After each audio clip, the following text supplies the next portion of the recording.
things that happened when I was a student here. Bill mentioned, we've all done a lot of rotten sins. I've been with Bill when he's done a lot of those rotten sins. That's part of the reason I chose that hymn for us to sing today. You know, the definition of an optimist is a person who plays a trumpet and carries a pager. It'll take a moment for you to... Just a joke, Bill. It's just a joke. Having a little fun with me. I remember one cold winter morning back when Dr. Walford was president, and we had a few Saturday morning classes, and one of my Saturday morning classes was taught by S. Lewis Johnson, Dr. S. Lewis Johnson, now gone, and taught a lot of us on the platform Greek, and for some of us it was more of a challenge for him than for others. And I happened to be walking along as he was making his way to the class. He hated cold weather, had a big heavy black coat on, a hat on, and he's from Carolinas, and so this kind of cold weather for him was unusual. And he said, I said, "Good morning, Dr. Johnson." He said, "All right." I said, "How are you?" "Not well." "You know the problem with this school, Chuck?" I said, "No, sir." "Run by a bunch of Yankees."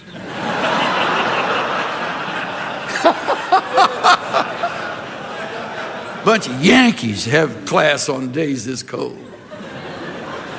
I'm so excited about this new year, I can hardly stand it. I have to tell you. It's always amazing to me that people are bored. There are folks that are actually bored in life. Like a fellow named Lawrence Walters from San Pedro, California. Let me tell you about Lawrence. He said one day, "Enough is enough. What I need is a little adventure.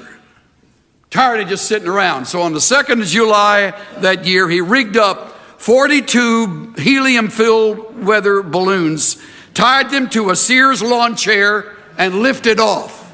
It's a true story. Armed with only a pellet gun to help handle the elevation issues. Before he knew it, he was shocked to realize he was 16,000 feet high. Walters sort of had his breath taken away about that level.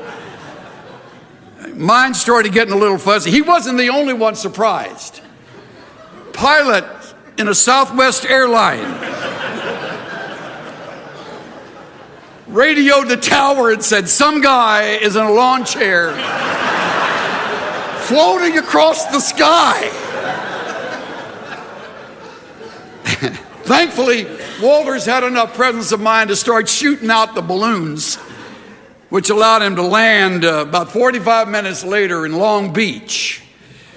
But that bizarre experience got him on a Tonight Show and a Timex watch and a Timex ad, and ultimately the guy had to quit his job as he went on the road to deliver motivational speeches. That is how hard up we are for motivational speakers. So why in the world did you do that? Was the common question everybody asked him. He says, "People ask me that a lot. They want to know if I had a death wish or something." And he said, I just told him, no, I just had to do something. I couldn't just keep sitting there.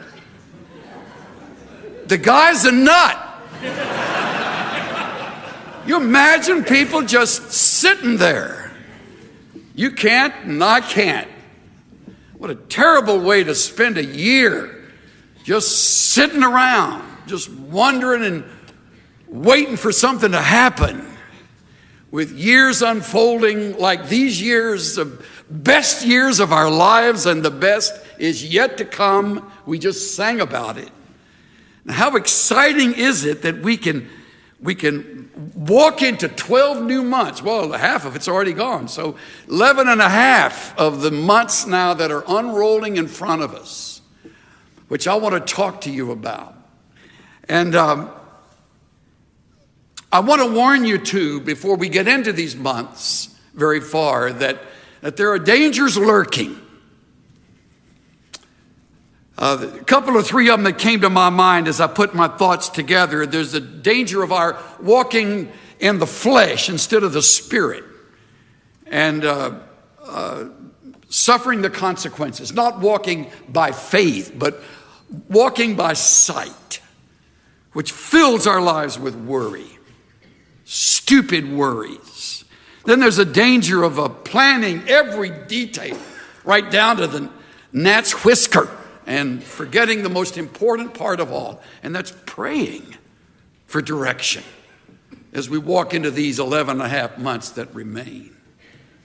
And the danger of running ahead of God rather than waiting for Him to open doors and to make the path straight and to clear the obstacles instead of our trying to move them out of the way ourselves.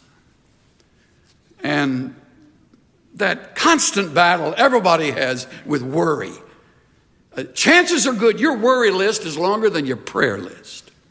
You're all worried about some big thing on the horizon, and it's a very real probability it'll never happen. My worst worries and fears never realized throughout my life. And of course, the greatest of all the worries is the worry regarding when our last day will come. That's a serious issue. Of course it is. Peter Marshall, while he was chaplain of the Senate during the days of the Second World War, loved to tell the story. It was an old legend of a merchant in Baghdad who one day sent his servant to the market. And before very long, the servant came back white and trembling, and he said to his master, "Down at the marketplace, I was jostled by a woman in the crowd. And when she turned and looked at me, I looked right in the face of death. Death jostled me. She made a threatening gesture. And he said, 'Master, please lend me your horse. I must hasten to avoid her. And I will ride to Samaria, and there death will not find me.' Of course, the master lent him his horse, and he galloped away. And that afternoon, the same master made his way into the market, ran into the same old woman, walked up to her and said, 'Why did you frighten my servant this morning? Why did you make that threatening gesture?' Her response was, 'That was not a threatening gesture.' Death said, 'It was only a start of surprise. I was astonished to see him here in Baghdad. You see, I have an appointment with him tonight in Samaria.'"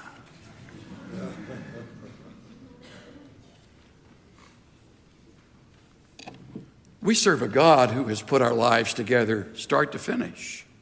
He's not finding things out along the way. You'll never hear a gasp coming from heaven. Wow. I didn't know that. It's planned for us. Our times are in His hands. And some of you are learning that better than others. I have a few timely reminders for you in taking on the new year. They're all based on three simple statements found in James chapter 4. If you brought a testament with you,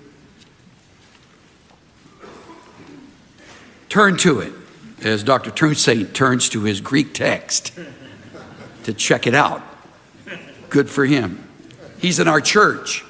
I look at him every Sunday, and I just thank God for things like patience on his part and a willingness to listen to me, who was once his student. Talk about an amazing turn of events. Remarkable, he even shows up.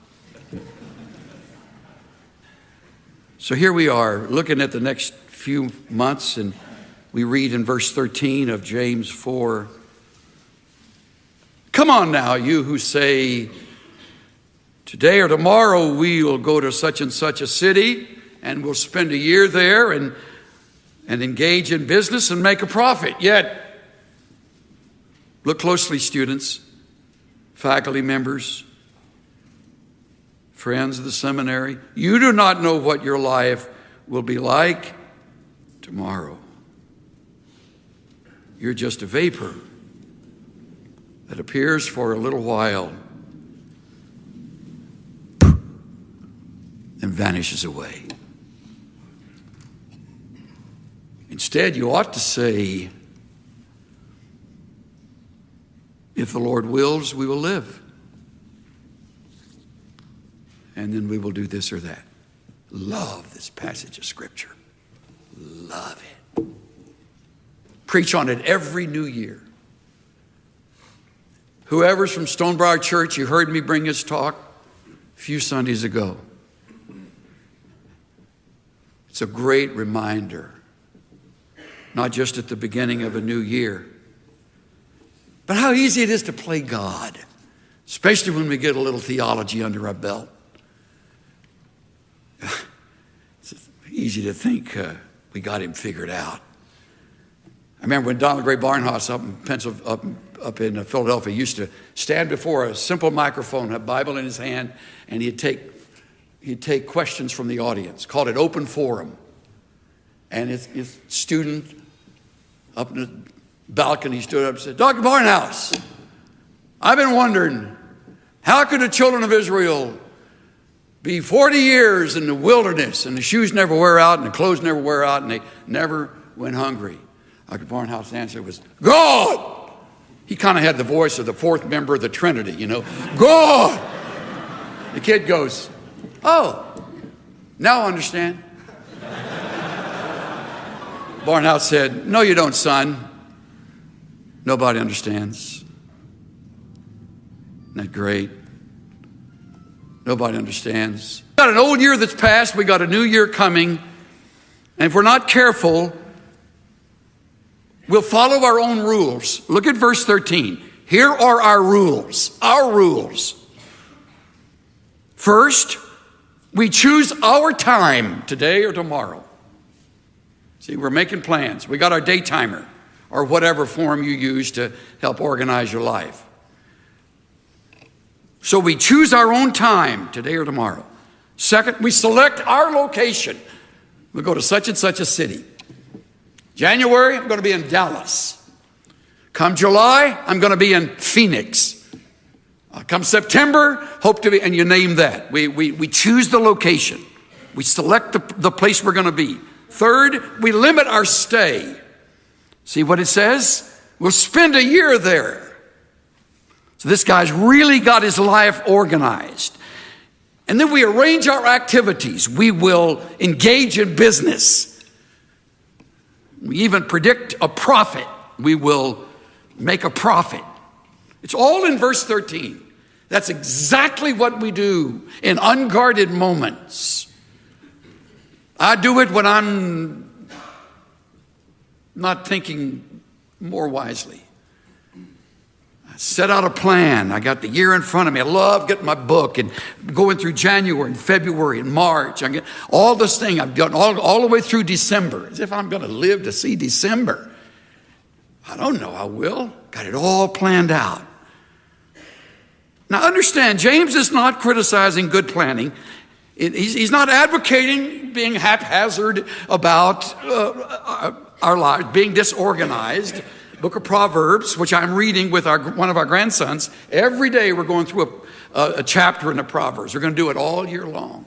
Here I go again. Maybe. We're going to go through it all year long. If I'm still around, if he's still around, what a thought. But Proverbs is talking about organizing your life. What he's addressing is demonstrating mistaken confidence. Stop that. Stop that kind of presumptuous living. In fact, look at the very next verse. You do not know what your life will be like tomorrow. Isn't that a remarkable thought? We planned out tomorrow, but we don't know what our life will be like tomorrow. I put together a few tomorrows. It's a Thursday. The date is April the 13th. The Secretary of War is Edwin Stanton. He's making plans in the White House for a celebration. Flowers have been ordered. Banners have been raised. The name, Ulysses S. Grant, Victor. It's going to be spread all over.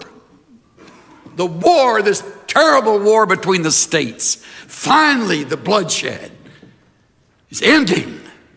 They're going to celebrate. And then, in the words of Jay Winnick, then came the bullet that bore into his brain. 1865, April 14th. Good Friday. The president's assassinated. The day before, they didn't know a thing about that. Oh, they got the security all buttoned down. President's okay, safe. Thank God the newspapers are finally getting beyond the ugly criticism of this buffoon of an ape-like president, they called him. Now he's dead.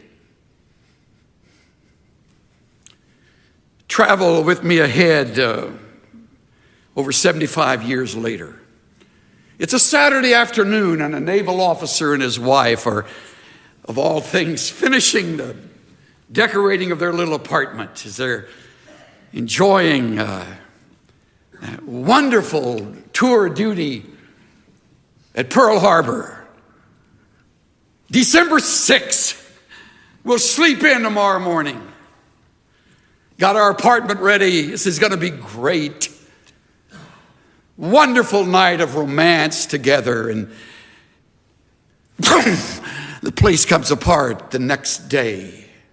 Tomorrow, December 7, 1941, Sunday morning,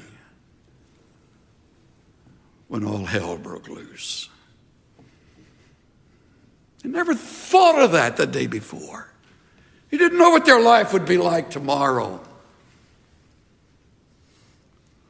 You and I were not alive in that first tomorrow. Many of you weren't alive in the second I mentioned. Let me mention one where we all were. Monday Night Football. What a great game it was. Had a terrific time. The guys on the TV talked too much, so I had it on mute. Just enjoyed the game, Cynthia and I and two or three friends. We had over in our little home here in Dallas. September 10, 2001. And I'm eating a bowl of cereal on Tuesday morning in the kitchen, standing up, which is my style when I have breakfast. Not that I'm driven, but...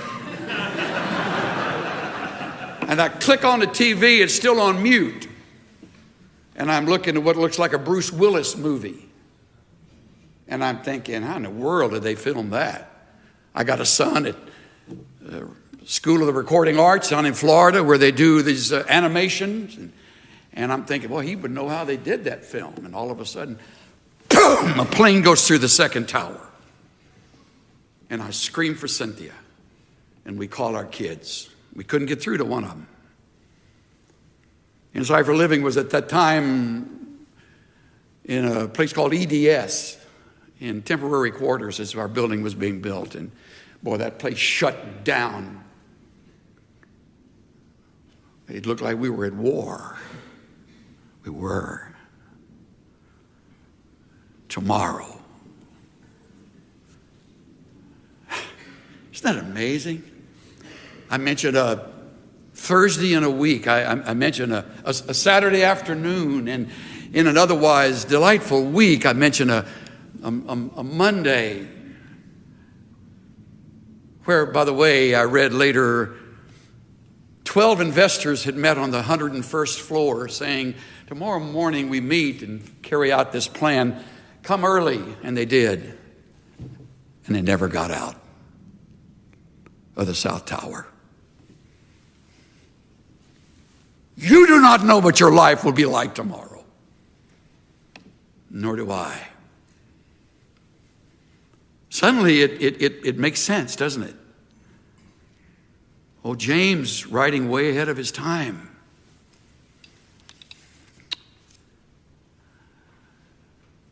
Why, you're just a vapor. You're just a vapor.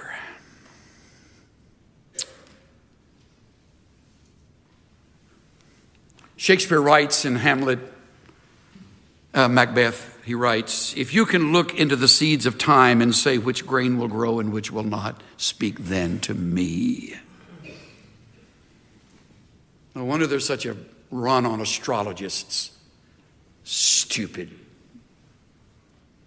game plan in life. Guide your life by the stars.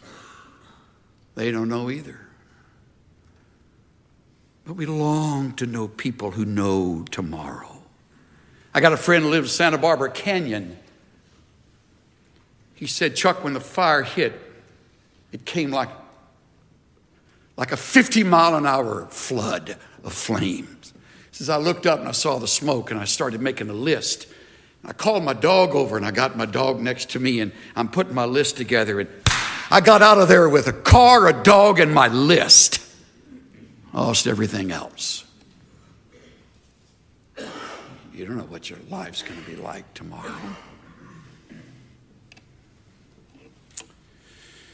So, what do we do? Let me give you some things to write down.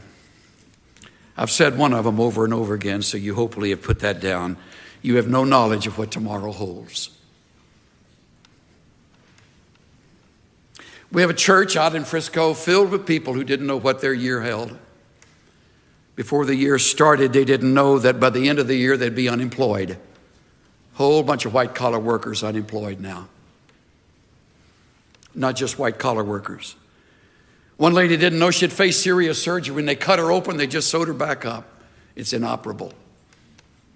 Healthy looking, attractive, a young grandmother. One family didn't know they'd lose the man of the house. 50-year-old pilot with Delta. Layover in Amsterdam. He and his co-pilot friend, flown together for years, went to school together. Decided on their layover, because you have to lay over to get your sleep back so you feel okay to fly back across the pond. And while they're in Amsterdam, this pilot friend of mine and the co-pilot they say to each other, let's go bike riding. Boom, hit by a bullet train, gone. Could hardly find their remains. The family didn't know they'd be without a man of the house. This isn't dramatic stuff where we made a movie out of. This is real stuff. I can give you names to every one of these people. It goes on. There was a family that discovered their 15-year-old son is now on drugs. At the top of his class. Got a drug problem he's kept secret for 2 years. He also been messing around with pornography. All that's come to light. The other side is we have a couple that thought they'd be single forever, and they've fallen in love with each other, and they can hardly wait to get married in April. They didn't even know each other at the beginning of last year. How exciting is that? I got a pastor friend who was at Schofield Memorial Church, and he's now in Fargo, North Dakota. Ah! And I'm driving along in my truck yesterday, and I hear in Fargo it's 37 below zero. I prayed for Matthew St. John. We have friends from that church, his friends that are from that church that were visiting our church a few Sundays ago, and they took my hand like they were about to pass out, and they said, pray for our new pastor. He has no idea what winter is like. I mean, we shut down schools when it gets to 20 in Dallas. 37 below zero. I could go on. You do not know. How about finances? How about finances? I would like to announce today that we're going to take that 200,000 surplus and give it to all the students. I would like to announce that. We're not going to do that, but I would like to announce that today. Yancey wrote this in the last page of the January 09 issue. Listen to this. As analysts began picking through the ruins of the financial collapse, they started dusting off old-fashioned words like greed, moderation, integrity, and trust. When executives line their pockets at the expense of employees and shareholders, when banks make speculative loans with little likelihood of payback, when borrowers walk away with good faith contracts and the system collapses. A functioning economy is held together by a thin web of trust. If you doubt that, visit a country where you have to pay bribes to get action, and you must count your change after every purchase. Then this. The same week that global wealth shrank by $7 trillion, Zimbabwe's inflation rate hit a record 231 million%. In other words, if you had saved $1 million Zimbabwean dollars on Monday, by Tuesday it's worth $1.58.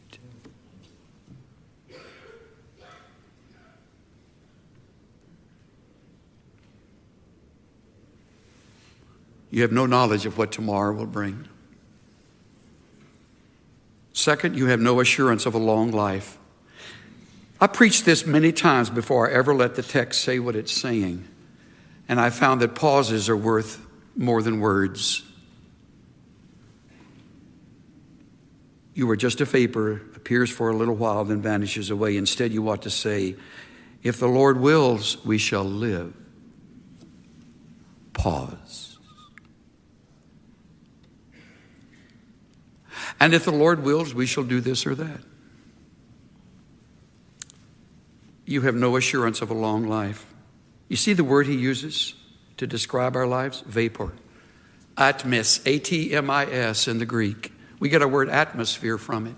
Puff of smoke is the way one renders it. Another, a wisp of fog. All these hot shots running around three-piece suits looking like big deals. Driven around in limousines, think they got life by the tail. Their life is like a wisp of fog. I bury them earlier, younger now than ever in my ministry. I should have kept a record of the 40 and 50-year-olds I've buried in the last 2 years. It's remarkable.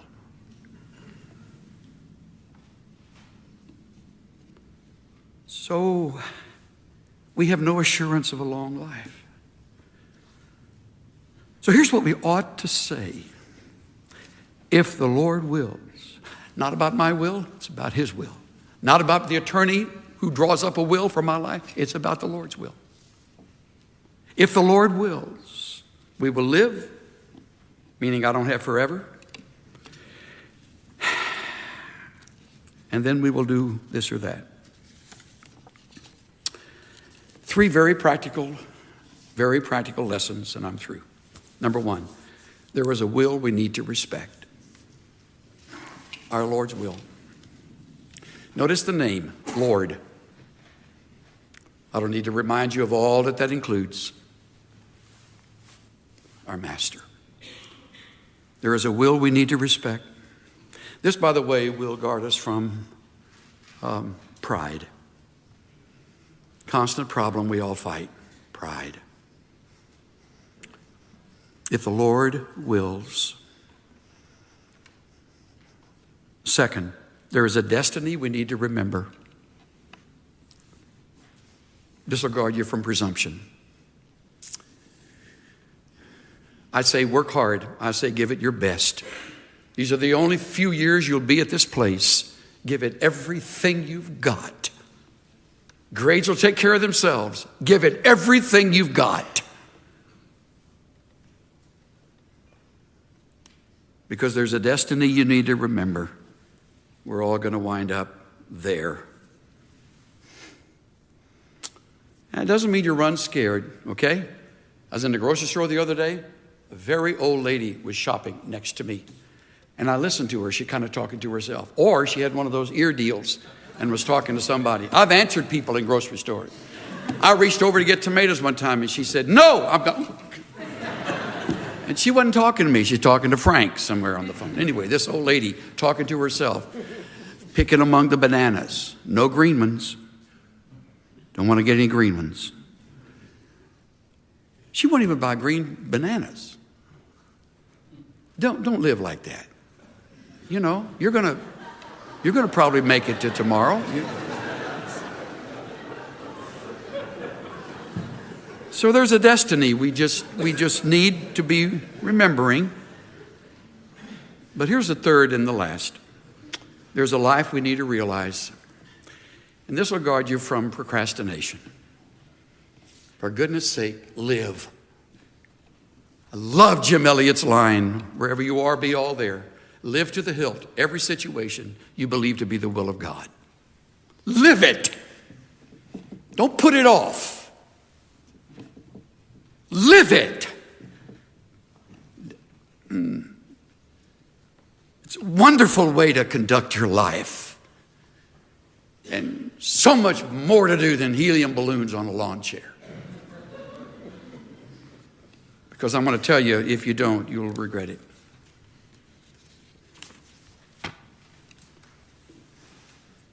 My brother-in-law opened the bottom drawer of my sister's bureau and lifted out a tissue-wrapped package. This, he said to me, this is not a slip. This is lingerie.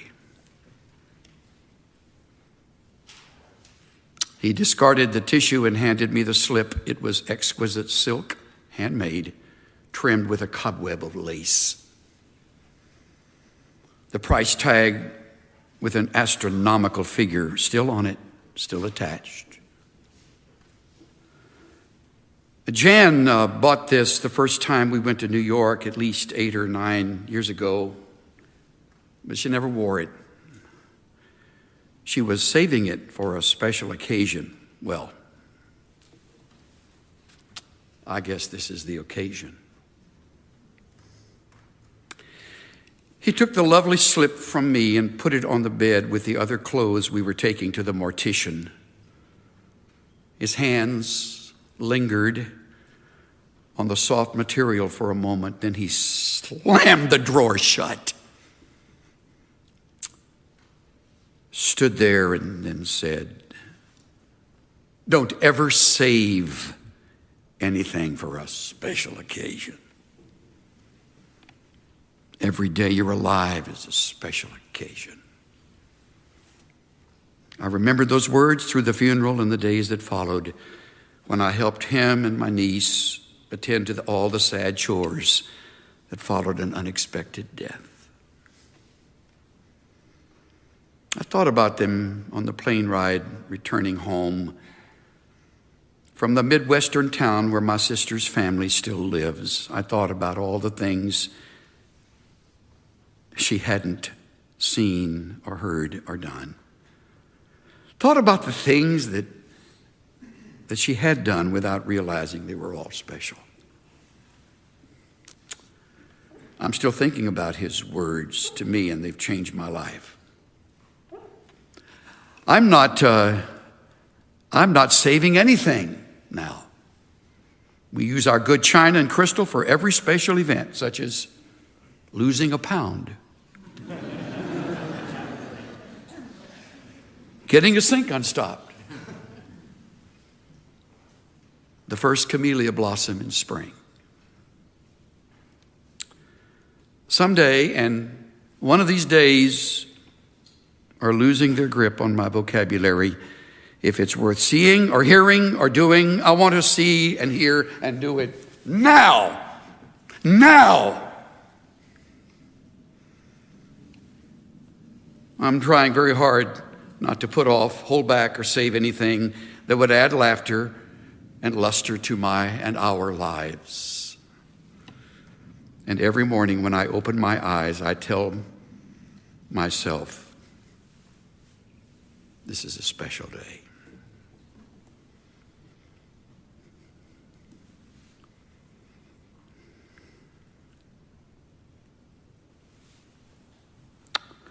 Father, thank you for perspective that only you give at times like this.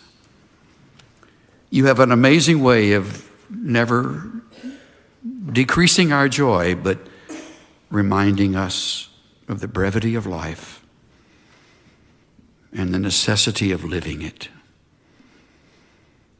Thank you for the warnings against pride and presumption, against procrastination. Help me to live this better than I could ever preach it. Thank you for the year. By your grace, we'll live it. And if it's in your will, we'll see the end of it. Thank you that it's well with our souls because of Christ. In his name we pray. Everybody sit.